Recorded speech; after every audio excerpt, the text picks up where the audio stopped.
안녕하십니까. 통통뉴스의 남희정입니다. 통통뉴스는 인천 남구 골목골목의 통장님들과 우리 동네 소식을 전해드리고 주민들의 이야기를 나눠보는 시간입니다. 오늘은 강화, 관교, 산곡, 주안일동과 하기기동 분들을 모시고 이야기를 나눠보도록 하겠습니다. 첫 번째 코너는 긴급점검 코너입니다. 인천 둘레길 이대로 괜찮은가? 광교동의 강일인 선생님 모셨습니다. 선생님 안녕하십니까? 네, 안녕하세요. 강일인입니다. 네, 자기소개 부탁드리겠습니다. 저는 얼마 전에 직장을 퇴임하고 건강을 위해 둘레길을 즐겨 찾는 한 남구 주민입니다. 네, 긴급점검 코너로 인천 둘레길의 문제점에 대해 조사해 오셨다고요? 네, 저는 산을 좋아하는데 인천 둘레길이 생겼다고 해서 몇 군데 돌아보았습니다. 문제점이 있는 것 같아서 오늘 함께 이야기해 보려고 합니다. 인천의 둘레길이 어디 있나요? 네, 인천 둘레길은 곳곳에 있습니다. 좋은 길이 또 잘 만들어져 있고요. 관심 있는 분들은 인터넷에 검색해 보면 1코스에서 14코스까지 만들어진 것을 보실 수 있는데요. 문학산 근처에도 둘레길이 있습니다. 네, 그렇군요. 그럼 인천 둘레길은 어떤 문제점이 있던가요? 일단 제일 문제라고 생각하는 건 입구의 표지판은 잘 되어 있습니다. 한참 둘레길을 걷다 보면은 어디로 가야 할지 막상 망설일 때가 있습니다. 이럴 때 안내가 충분히 잘 되어 있으면 좋겠다는 생각을 해보았습니다. 표지판이 있긴 있지만 중간에 없는 데가 있고요. 눈에 안 띄는 곳도 걸려 있어서 안 보이는 곳도 여러 군데 있는 것 같습니다. 네, 강 선생님께서 관련 자료 준비하셨다고 합니다. 함께 보시죠. 지금 보시는 것은 서울 둘레길 한 표지판입니다. 지금 서울 둘레길 방향 표지판이 나오고 있네요. 거리도 표시되어 있고 잘 안내를 하고 있는 것 같습니다. 지금 서울 둘레길은 북한산 둘레길을 보도 위에 표시해 놓은 것 같습니다. 여기 녹색 표지판도 나오고 있고요.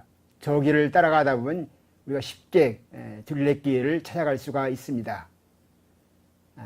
이곳은 표지판이나 둘레길 중에서 표시하기 어려운 곳에서 리본으로서 서울 둘레길을 안내하고 있습니다.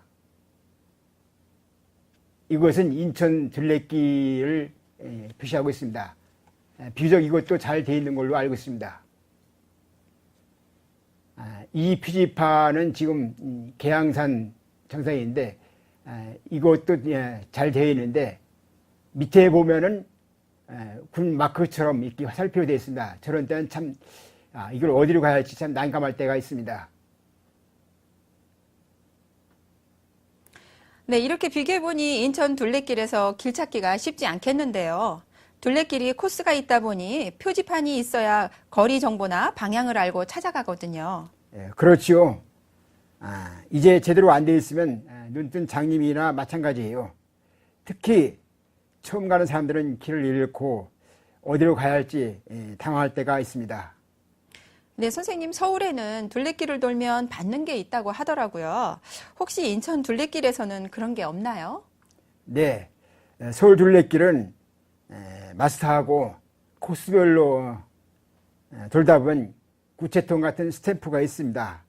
그 인증서를 그 스탬프를 다 찍고 나면 인증서를 받을 수가 있습니다. 인천은 길 찾기가 어려워서 이런 스탬프도 없고 또 아직 그 둘레길 표시가 잘 안 돼 있어 가지고서 인증서 받기도 어렵고 또 찾아가기도 쉽지 않은 것 같습니다.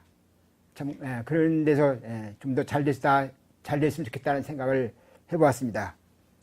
네, 강 선생님, 오늘 둘레길 문제점 점검해 봤는데요. 앞으로 어떻게 하면 좋을까요? 지역자치구에서 관심을 가졌으면 좋겠다는 생각을 해보고요. 시민들의 건강을 위해서 갈림길에서 방향 표지판이나 거리에 이런 것이 표시하기 어려운 곳은 리본을 달았으면 좋겠다는 생각을 해보았습니다. 네, 오늘 나와주셔서 감사합니다. 예, 감사합니다. 네, 다음 코너는 생활불편 어디로 신고하나요? 코너입니다. 살다 보면 생활 속에 불편함이나 처리해야 할 문제점이 생겼을 때 어디에 문의 또는 신고를 해야 하는지 난감할 때가 있습니다. 그 고민을 함께 이야기해 주실 게스트를 모셨습니다. 안녕하세요. 안녕하세요. 문은옥입니다. 네, 문 선생님 요즘에 직접 겪으신 일이 있다고 들었는데요. 어떤 일이 있었는지 말씀해 주시죠. 네, 저희 집 근처에 작은 공원이 있어요. 그런데 올 봄에 거기를 지나가다가 어떤 분이 나무에 열매처럼 열린 걸 따서 열어보았는데 그게 다 벌레알인 거예요. 그래서 이제 그분이 열매가 다 해충알이기 때문에 나무를 빨리 잘라서 소각시켜야 한다고 말씀하셨는데 그 당시 이제 어디에 신고해야 할지 몰라서 발만 동동 구른 적이 있습니다. 네, 그때 당시 찍어두었던 영상이 있다고 하셨는데요. 함께 보시겠습니다. 네, 지금 보시는 사진에 열매처럼 달린 게 다 벌레알이에요. 그냥 지나치면 모르는데 해충이 알이라고 합니다. 공원 관리과에 신고해야 하는지 아니면 총괄적으로 받아서 관리하는 것이 있었으면 하는 생각이 들었습니다. 네, 애매한 문제일 것 같습니다. 큰 사고는 아니지만 꼭 신고가 필요한 상황인데요. 굳이 나중에 담당 부서를 찾아서까지 신고하기는 쉽지 않거든요. 많은 사람들이 쉽게 알 수 있도록 담당자 연락처나 표지판이 있으면 좋을 것 같습니다. 강일희 선생님도 생활 속에서 겪은 불편함이 있으셨다고요? 예, 너는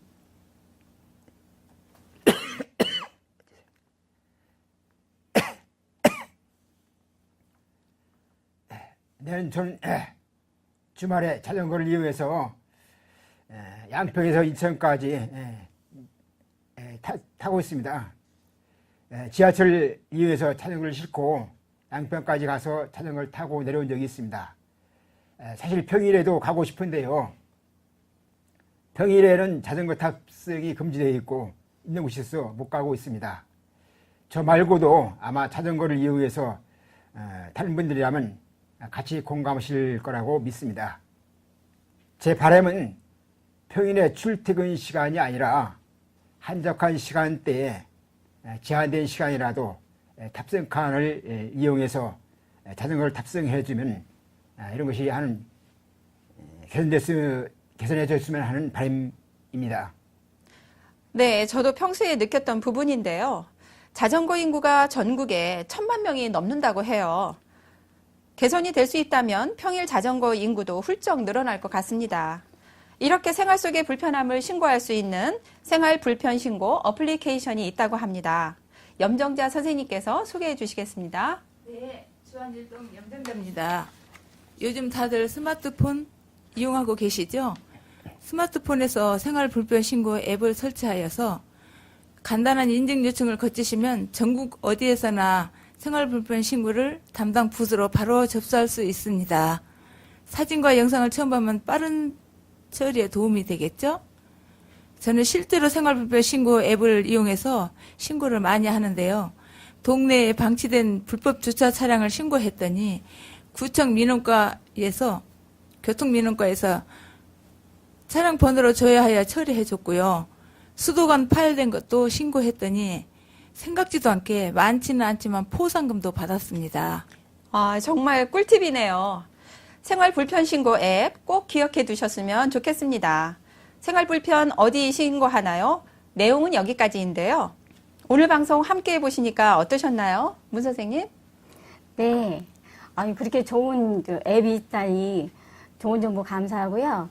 봄에 미리 알았더라면 빨리 이제 대처를 해서 많은 분들이 불편을 해소했을 수 있었을 텐데 이제 알았으니까 주위 분들한테도 홍보해가지고 많은 분들이 이렇게 활용할 수 있도록 해가겠습니다. 네, 강 선생님? 예, 저는 둘레길과 자전거 탑승이라는 두 가지 주제를 가지고 알아봤습니다. 둘레길은 인천 둘레길도 비교적 잘 되어 있는데 서울 둘레길과 북한산 둘레길을 돌아보면서 인천 둘레길도 좀 더 구체스럽게 잘 됐으면 좋겠다 하는 생각을 해봤습니다. 이러한 것들이 우리가 걸으면서 방향 표지판이나 또는 리본 같은 걸로 표시되면 우리가 더 쉽게 자기가 가고 싶은 곳으로 방향을 정해서 갈 수 있지 않을까 이런 생각을 해보고요. 자전거 탑승은 요즘은 자전거 인구도 많지만 주말만 이용해서 전철을 이용해서 자전거를 탑승할 수가 있습니다.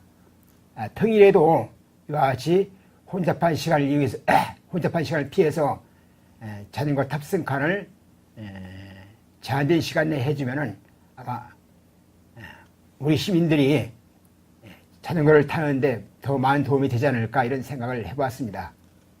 네, 감사합니다. 염정재 선생님도 한 말씀 해주시죠.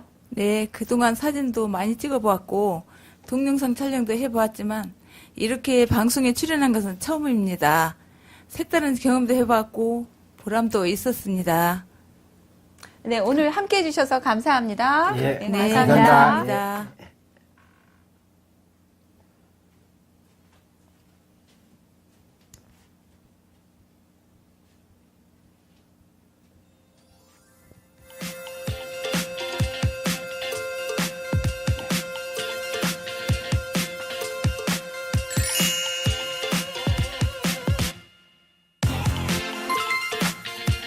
주한 영상 미디어 센터는 마을 방송을 위한 공간입니다. 누구나 영상을 제작할 수 있도록 교육 프로그램을 운영하고 있고 여러분이 직접 방송에 참여할 수 있도록 도와드립니다.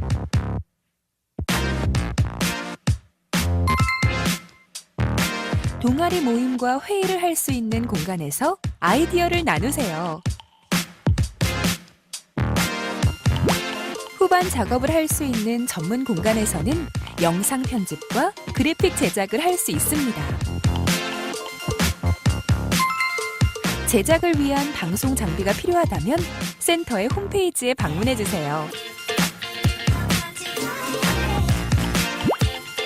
팟캐스트 제작을 위한 녹음실에서는 주민들이 직접 라디오 프로그램을 만들고 있어요. TV 프로그램 제작을 위한 JMC 스튜디오.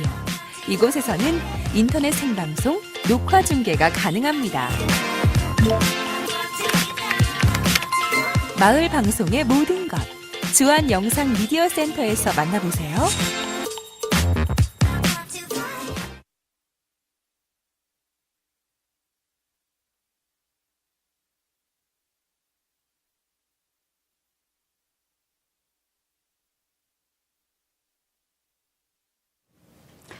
인천 통통뉴스 다음 코너는 강화 소식입니다. 한상태 선생님 스튜디오에 나와 계십니다. 안녕하세요. 네, 안녕하세요. 예, 선생님 강화도의 도농간 교류 체험을 준비하셨다고 합니다. 선생님 소개해 주시죠. 네, 이 도농 교류 체험은 2008년도부터 정부에서 잘평 농촌을 육성하고자 예산을 편성해서 자연불학을 3개에서 5개 불학을 합쳐서 하나의 마을로 조성을 했습니다. 제가 살고 있는 곳이 열리라고 하는데요. 이 열리 외에 신정리, 시살리 이런 마을을 묶어서 명칭을 도레미 마을이라고 부르고 있습니다.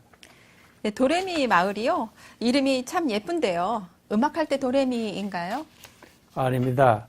한번 다녀간 사람이 다시 오고 싶어서 찾아오는 마을이라고 올레자와 아름다운 밑자를 써서 도레미 마을이라고 합니다. 다시 찾아보고 싶은 아름다운 섬 강화라는 뜻입니다.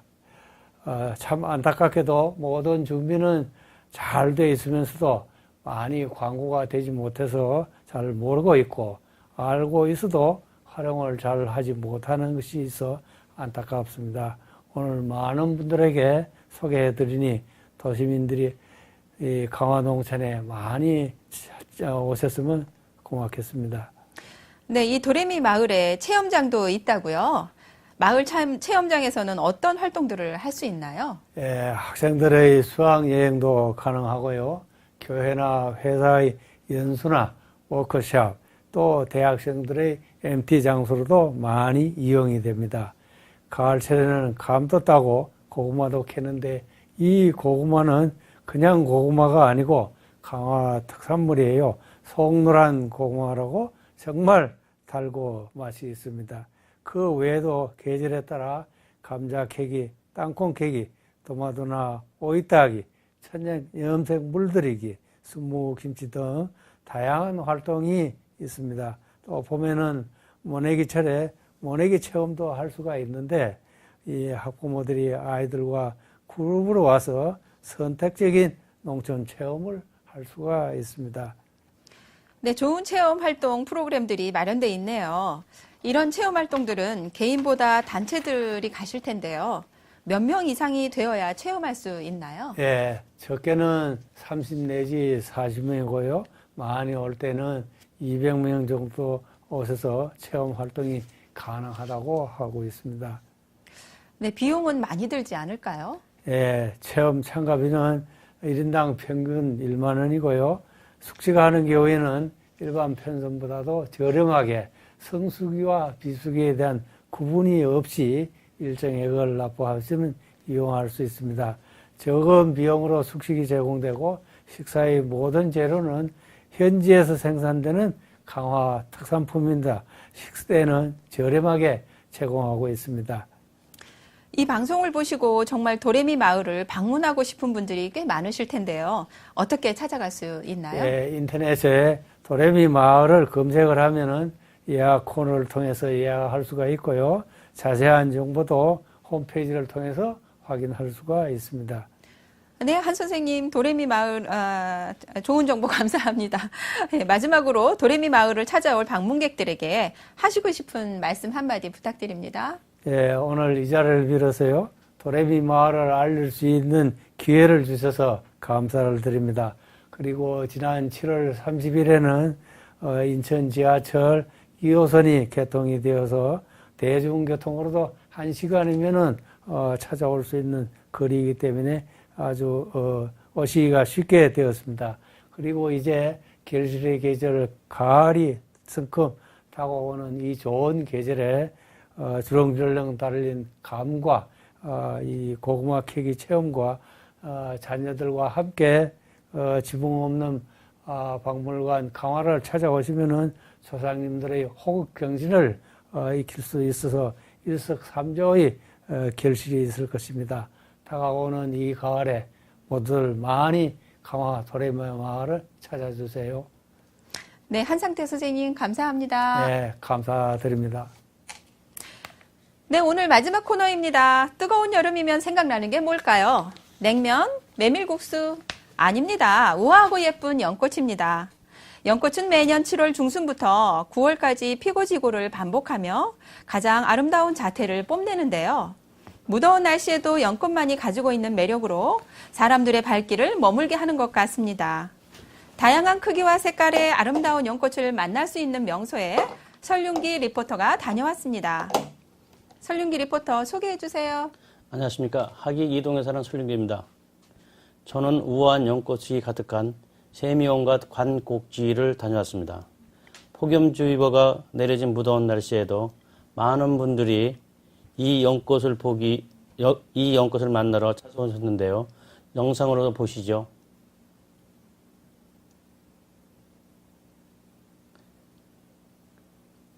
이곳은 두물머리에 가까운 세미온입니다. 곳곳에 평상이 준비되어 있고 쉴 수 있고 가족과 함께 부담 없이 찾을 수 있는 곳입니다. 아름다운 자태를 뽐내는 연꽃 모습을 잠시 감상하시죠.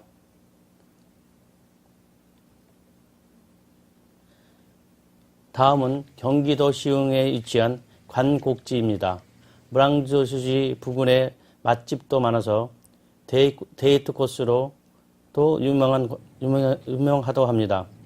이곳은 무료로 입장이 가능한데 연꽃은 오전에 활짝 피었다가 오후가 되면 다시 오므라들어 봉우리가 된다고 하니 활짝 핀 연꽃을 만나고 싶다면 오전에 찾아오시는 것이 좋습니다.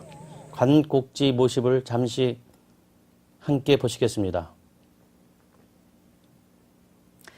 네, 설윤규 리포터 영상 잘 봤는데요. 좀 긴장되시죠? 예. 네, 많이 더우셨을 것 같은데 다녀오시니까 어떠셨어요? 더운 날씨였지만 편안한 낮이었습니다. 네, 오늘 통통뉴스는 준비한 순서는 여기까지입니다. 저희는 다음 시간에 다시 찾아뵙겠습니다. 함께해 주신 여러분 감사합니다. 감사합니다.